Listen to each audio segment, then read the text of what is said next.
தியான வகுப்பில் நடன முத்திரையை காட்டும் ஒரு குறும்புக்கார சிறுவனைப் போல் சில சொற்கள் அதன் அமைவிடத்தை பொறுத்தே தனித்து தெரியும். அதேபோல்தான் இப்பொழுதெல்லாம் வசீகரம் எனும் சொல் அப்படித்தான். இன்று வரை கடல் பார்க்கும் போதெல்லாம் துள்ளி குதிக்கிறது. கடல் எனும் வசீகர மீன் தொட்டி நூலின் ஆசிரியர், மாணவர்களின் தனித்திறன் செயல்பாடுகளின் சிறப்பு பயிற்றுனர் கவிஞர் சுபா அவர்களை கவிஞரின் 3வது நூலான பஞ்சு மிட்டாய் பூக்கும் மரம் பற்றி உரையாட அழைக்கின்றோம். அனைவருக்கும் வணக்கம். சரியாக ஒரு 3 மாதங்களுக்கு முன்னாடி பாண்டி அவர்கள் ஒரு கவிதை நூல் குறித்து பேசணும் அப்படின்னு சொன்னாங்க. யாரோட கவிதை நூல், எங்கே பேசணும், எப்போ பேசணும் அப்படின்னே தெரியாமல் தான் இந்த நிகழ்வுக்கு பேசுறதா ஒத்துக்கிட்டேன். உறுதிப்படுத்தின பிறகுதான் யாழிசைக்கு ஒரு 5 தொகுப்புகளை முன்வைத்து இப்படி ஒரு சிறப்பு நிகழ்வு எடுக்கிறோம். அதில் நீங்கள் ஒரு தொகுப்பு குறித்து பேசணும் அப்படின்னு சொன்னாங்க. நண்பரோட ஒரு 5 தொகுப்புகளுக்கு ஒரு விழா எடுக்கிறாங்க அப்படிங்கிறதும், நான் அதில் ஒரு தொகுப்பை குறித்து பேசுவது என்பதும் ரொம்ப ரொம்ப மனதிற்கு மகிழ்வான ஒரு செய்தியாக இருந்தது. சில இடைவெளிகளை இட்டு நிரப்பக்கூடிய வாய்ப்பாக இந்த விழா அமைந்ததிலும் எனக்கு ரொம்ப மகிழ்ச்சி. இந்த நிகழ்வை முன்னெடுக்கும் சொல்லாடும் முன்றிலுக்கு என்னுடைய வாழ்த்துக்களை தெரிவித்துக் கொள்கிறேன். யாழிசையோட 5 தொகுப்புகள் வெளிவந்திருக்கிற இந்த தருணத்துல இந்த தொகுப்பை நான் ஏன் தேர்வு செய்திருக்கிறேன் அப்படின்னா, மனிதருக்கு நெருக்கமான ஒரு தொகுப்பு என்பதை தாண்டி அழகியல்ல சில உச்சங்களை தொட்ட கவிதைகளை அடங்கிய இந்த தொகுப்பா தான் நான் பார்க்குறேன். ஒரு வாசகியா அதுல இருக்கிற கவிதைகளை, அந்த தொகுப்பினை குறித்த கருத்தினை தான் இங்கே முன்வைக்கலான்னு வந்திருக்கேன். நவீன கவிதை உலகத்துல மிகச்சிறந்த கவிஞர்களுள் ஒருவராக கருதப்படுகிற ரெய்னர் மரியா ரில்கே அவர்களுடைய கூற்று ஒன்று. உனது அன்றாடம் வறியதாய் தோன்றினால் அதை குற்றம் சொல்லாதே. பிரச்சனை உன்னிடத்தில் தான் என தெரிந்து கொள். அதன் செல்வங்களை அள்ளி எடுக்கும் கவிஞனாக இன்னும் நீ ஆகவில்லை என்பதே உண்மை. ஏனெனில் படைப்பவனுக்கு ஏழ்மை என்ற ஒன்றில்லை, முக்கியமற்ற இடம் என எதுவும் இல்லை அப்படிங்கிறது ரெய்னர் மரியா ரில்கே அவர்களுடைய கூற்று. ரில்கேவுடைய இந்த கூற்று அவருடைய அன்றாடங்களை சொல்லுகிற வேற மெய்ப்பாடாக இருந்தால் கூட இதனை யாழிசையோட கவிதைகளுக்கூட ஒட்டி போகிற ஒரு கருத்தாக எடுத்துக்கொண்டு இந்த நிகழ்வுக்குள்ள கவிதைகளை குறித்து அலசலாம் அப்படின்ட்டு போறேன். இந்த யாழிசையோட கவிதைகளுக்கு ரொம்ப பொருத்தமான வரிகளாக நினைச்சதுக்கு அப்புறம் மன உணர்வுகளை சொல்லக்கூடியதிலும், அன்றாடம் தன்னை சுற்றி நிகழ்கின்ற அழகியல் படிமங்களை அவர் பதிவு செய்கிறதுலையும், அதே போன்று எளிய மனிதர்களோட உணர்வுகளை பற்றி பேசுவதிலும் பெரும் செல்வந்தராகவே யாழிசை இருக்கிறார் அப்படிங்கிறது என்னோட கருத்து. அதற்கு அவருடைய இந்த 5 தொகுப்புகளுமே சாட்சி அப்படின்னு சொல்லலாம். இந்த தொகுப்பில் அழகியல் சார்ந்த கவிதைகள் தான் அவ்வளவு இருக்கு அப்படின்னு சொல்லணும். இதுல இருக்கக்கூடிய அழகியல் சார்ந்த கவிதைகள் ஒவ்வொன்றுமே ஒரு புகைப்படத்தை ஒத்தது. கையில சீட்டு கட்டு வச்சுக்கிட்டு நம்ம அதை குலுக்கும் போது எப்படி ஒரு சக் சக் அப்படின்னு ஒரு ஒளி எழும்புமோ, ஒரு கை நிறைய புகைப்படங்களை வைத்து கொண்டு அதை ஒன்றன் பின் ஒன்றாக நம்ம மாற்றி மாற்றி பார்க்கும்போது நமக்கு என்ன உணர்வு தோன்றுமோ அப்படித்தான் இருந்தது இந்த தொகுப்பை முழுசா நான் படிக்கும்போது இருந்தது. இதில் இருக்கக்கூடிய அழகியல் சொல்லுகின்ற கவிதைகள் எல்லாமே ஒரு படிமங்களை நமக்கு ஒரு புகைப்படமாக காட்டக்கூடிய கவிதைகளாகத்தான் இருக்கு. நாம படித்து, பார்த்து, கேட்டு, பகிர்ந்து, காட்சியாக பார்த்து மனனமாகிவிட்ட நிறைய கவிதைகள் இந்த தொகுப்புல தான் இருக்குன்னு சொல்லலாம். அந்த வகையில ஒரு 2வது தொகுப்பிலிருந்து ஒரு உச்சகட்ட பாய்ச்சலை இந்த தொகுப்புல தான் யாழிசை நிகழ்த்தியிருக்காருன்னு நான் நினைக்கிறேன். அதனாலதான் மனதிற்கு நெருக்கமான ஒரு தொகுப்பும் கூட. அப்படி சொல்லும்போது இந்த கவிதை தொகுப்பிலிருந்து அதிகம் பேசப்படாத கவிதைகளையும் தீண்டப்படாத சில பக்கங்களையும் தான் இங்க பதிவு செய்யலாம் அப்படின்னு நினைக்கிறேன். இந்த தொகுப்பை 2 பகுதிகளாக பிரிக்கலாம். 1, அழகியல் கோணங்கள் நமக்கு அளிக்கும் சித்திரங்கள். 2, எளிய மனிதர்களின் பாடுகளை பேசும் கவிதைகள்.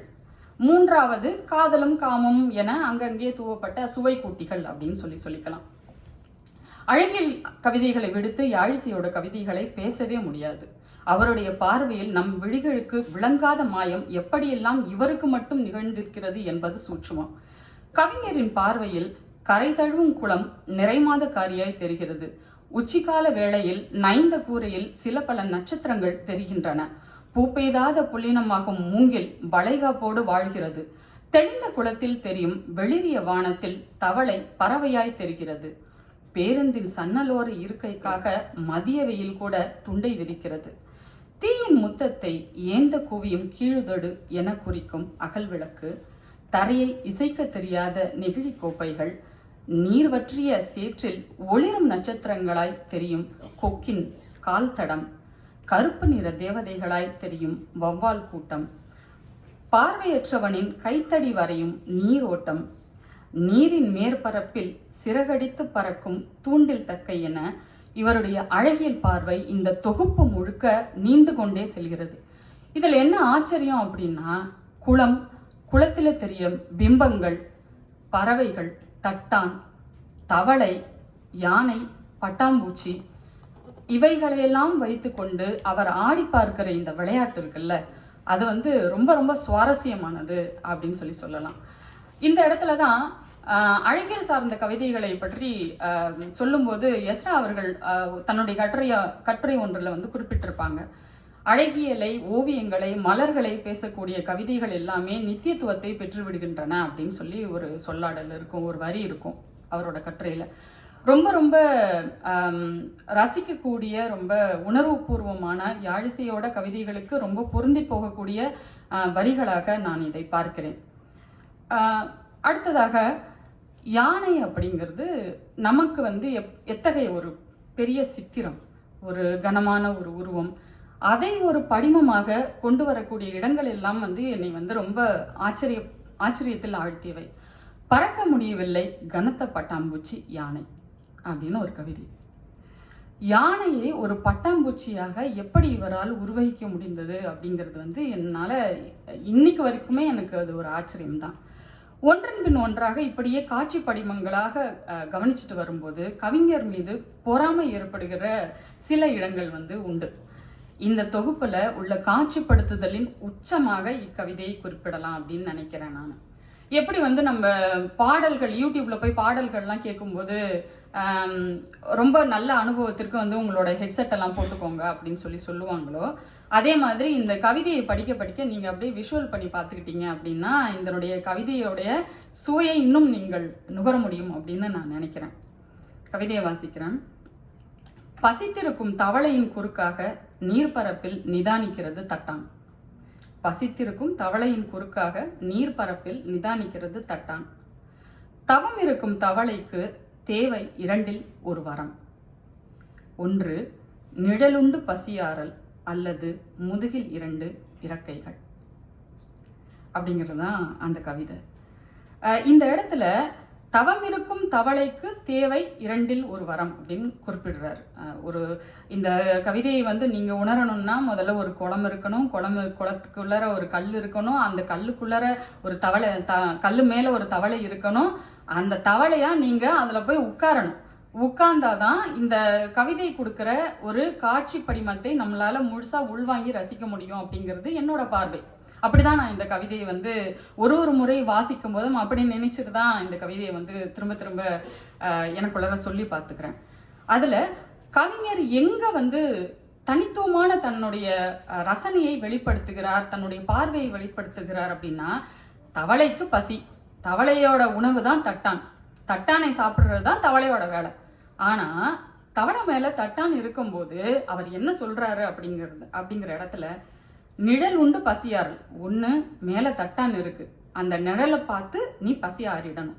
ஏன் அப்படின்னா உன்னோட முதுகுல 2 இறக்கைகள் இருக்கு, அதன் வழியா நீ பறவை ஆயிட்ட, அதை பார்த்து நீ பசி ஆறிடு, இதுக்கப்புறம் நீ தட்டானை சாப்பிடணும்னு உனக்கு தோணுமா அப்படின்னு கேட்கிற மாதிரியான ஒரு அழகியலை சொல்லுகின்ற ஒரு கவிதை. இந்த தொகுப்பை பொறுத்த வரையிலும் அழகியல்ல ரொம்ப உச்சத்தை தொட்ட ஒரு இடம் அப்படின்னு சொல்லி இதை நான் குறிப்பிட நினைக்கிறேன். என்னுடைய வாசிப்பை சொல்ற வரைக்கும் தேவதச்சன் அவர்களுடைய வரியை நினைவுபடுத்துகிற ஒரு கவிதையாக எனக்கு இது படுகிறது. கவிஞர் தன்னுடைய பார்வையில நுட்பத்தை இப்படியெல்லாம் பதிவு செய்யறாரு. சின்னவள் கிறுக்கிய குறுக்கு நெருக்கு கோடுகள் தான் மாலையில் பிடிப்பட்ட தட்டானின் சிறகுகளிலும் இருந்தன அப்படின்னு சொல்லிட்டு சொல்றாரு.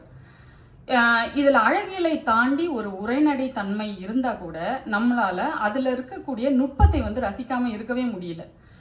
தட்டானை பிடிச்சு எத்தனை பேர் பார்த்திருக்கீங்கன்னு எனக்கு தெரியல. அதனுடைய இறக்கைகள்ல பாத்தீங்கன்னா ரொம்ப மெல்லிசா சல்லடை மாதிரி கோடுகள் வந்து இருக்கும். அதை வந்து பதிவு செய்யற இடம் வந்து ரொம்ப ரசனையம் உள்ள ஒரு இடமாக நான் வந்து நினைக்கிறேன். அடுத்ததாக எப்போதுமே நம்மளோட உணர்வுகளோடு ஒன்றிவிடக்கூடிய கவிதைகள்னு சில கவிதைகள் இருக்கு. அவற்றையெல்லாம் வாசிக்கும் போது நமக்கு என்னன்னா அதை வந்து மறுத்து பேசவோ இல்ல மறுதளிக்கவோ எந்த ஒரு காரணமும் நமக்கு இருக்காது. நம்ம மனசு கவிதையை கேட்டுட்டு அது அப்படியே சரிதான் அப்படின்னு சொல்லிட்டு போயிடும். அந்த மாதிரியான ஒரு கவிதை. முன்பெல்லாம் மகளுக்காக இந்நாளில் பேரனுக்காக மாவிளக்கு போடுகிறாள் அம்மா. அந்த பள்ளத்தில் சுடர்விடும் திரி தொப்புள் கொடி இல்லாமல் வேறென்ன அப்படிங்கிறது ஒரு கவிதை.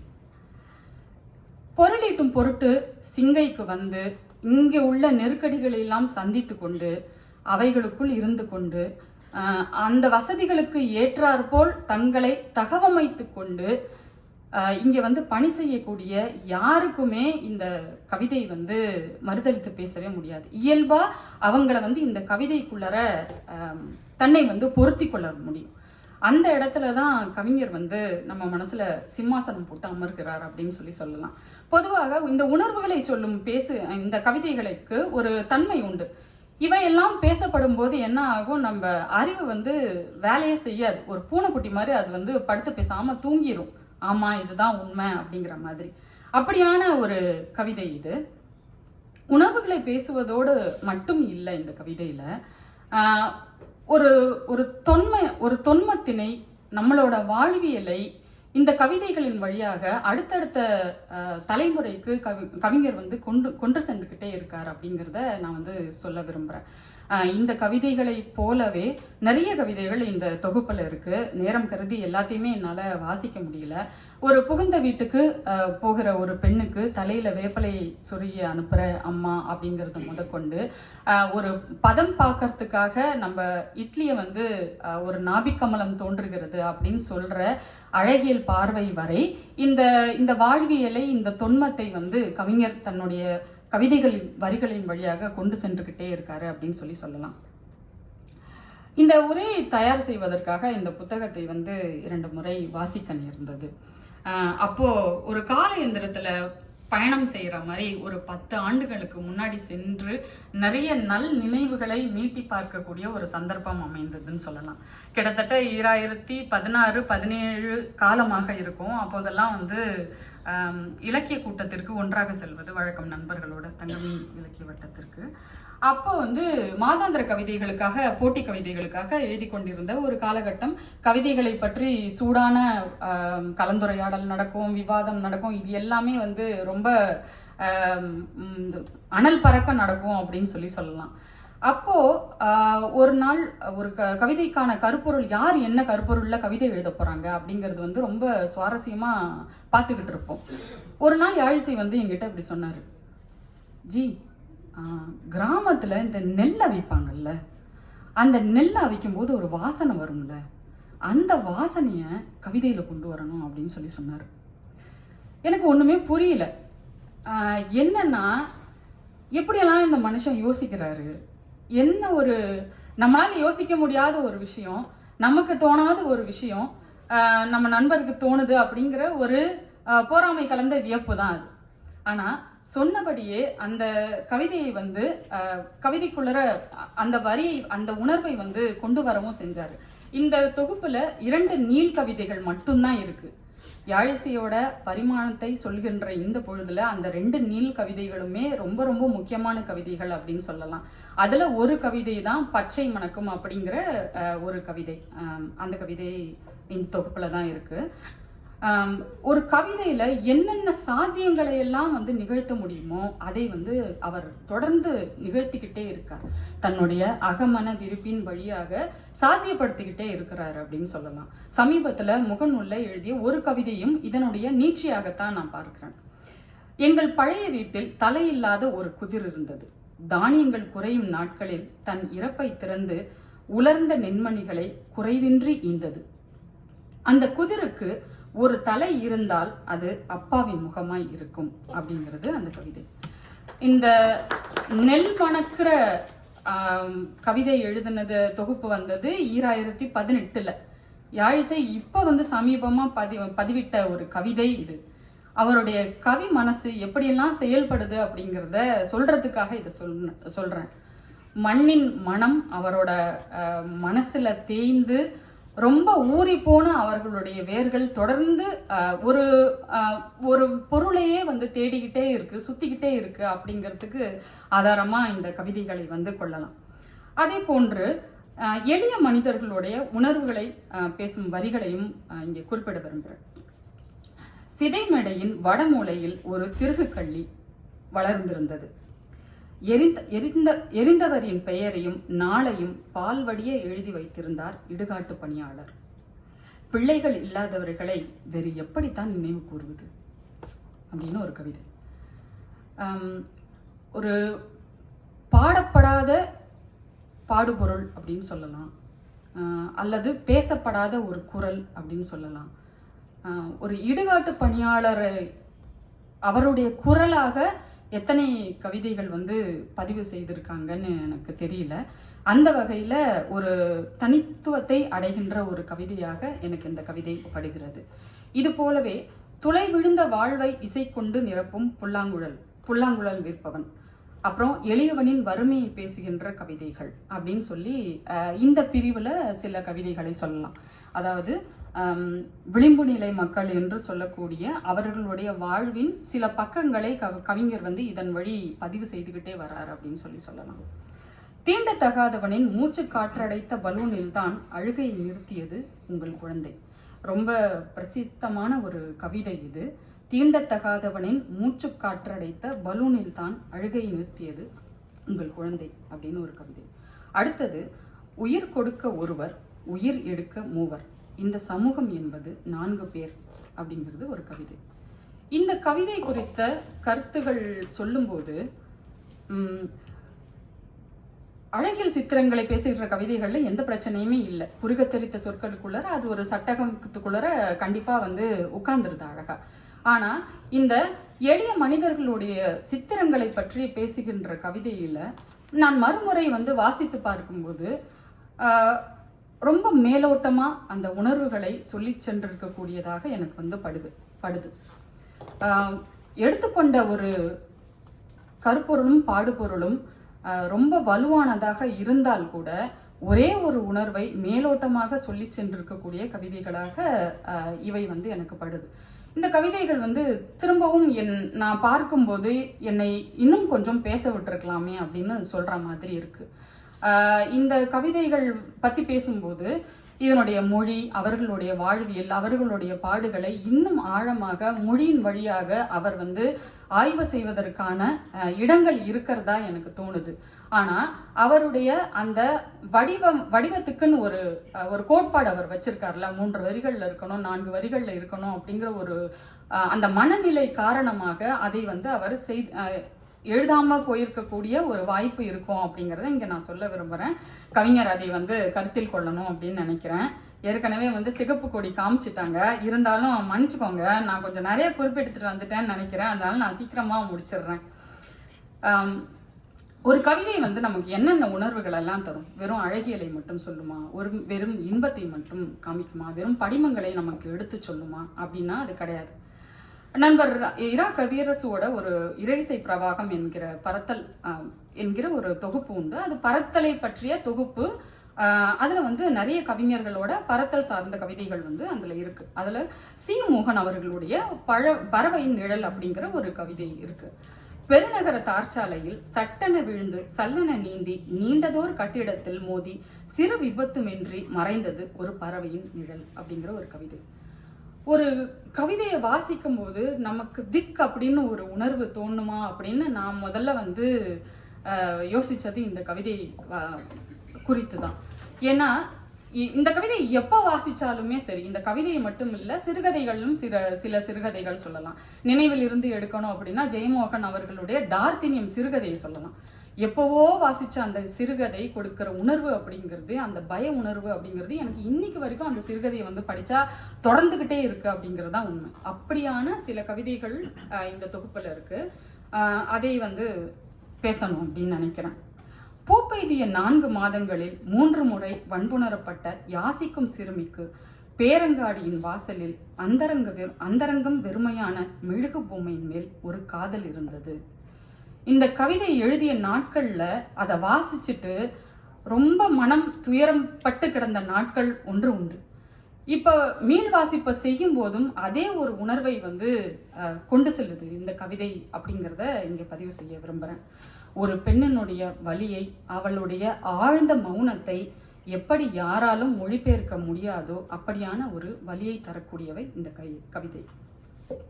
5 தொகுப்புகள் வெளியான பிறகு அவருடைய பரிமாணங்களை பற்றி பேசிக்கொண்டிருக்கிற இன்றைய பொழுதுல சமகாலத்தில் நவீன யுகத்தில் கவிஞரோட கவிதைகளுக்கான இடம் எப்படி இருக்கு அப்படிங்கிறத கருத்துல கொள்ளணும் அப்படின்னு நினைக்கிறேன். கவிஞரை பற்றி நினைக்கும் போது ஒரு சித்திரம் வந்து மனதில் தோன்றும். இன்னும் 2 நிமிடம் நான் முடிச்சிடுறேன். வாழ்வென்பது ஒரு பேராழி. அந்த ஆழியில் கரை சேர சிறிய படகும் துடுப்பும் உண்டு. யாழிசை அந்த படகில் அமர்ந்திருக்கிற ஒருவராகவே எனக்கு தெரிவார். அவர் கைகளில் இருக்கும் சிறு துடுப்பாக அவர் தக்க வைத்துக் கொண்டிருக்கும் கவி மனதை பார்க்கிறேன். இதுவே அவருடைய பலம் எனலாம்.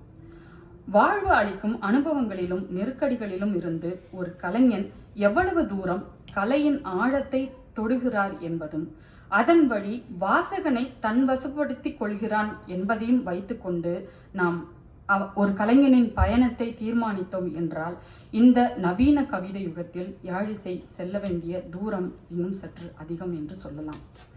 தத்துவங்கள் சில இடங்களில் அதிகமாகவும் நீண்ட கவிதைகள் எழுதப்படும் முகநூல் பக்கமும் யாழிசை தன்னுடைய படகை ஓரிடத்திலேயே செலுத்தாமல் விரைவில் அவருடைய பயணத்தில் இன்னும் சில மைல்களை கடப்பார் என்ற நம்பிக்கையை நமக்கு ஏற்படுத்துகிறது. வயதில் இளையவராக இருந்தாலும் கவிதையை கையாளுகின்ற விதத்தில், கவிதையை அணுகுகின்ற விதத்தில், கற்பனை திறனில், எல்லாவற்றிற்கும் மேலாக கவிதை பேசக்கூடிய பொருண்மையில், கவி மனதை தக்க வைத்துக் கொள்வதில் என்று எல்லாவற்றிலும் மூத்தவராகவே இருக்கும் கவிஞரை வாழ்த்தி சொல்லாடும் ஒன்றிலுக்கு மீண்டும் எனது நன்றிகளை தெரிவித்துக் கொண்டு விடைபெறுகிறேன். நன்றி.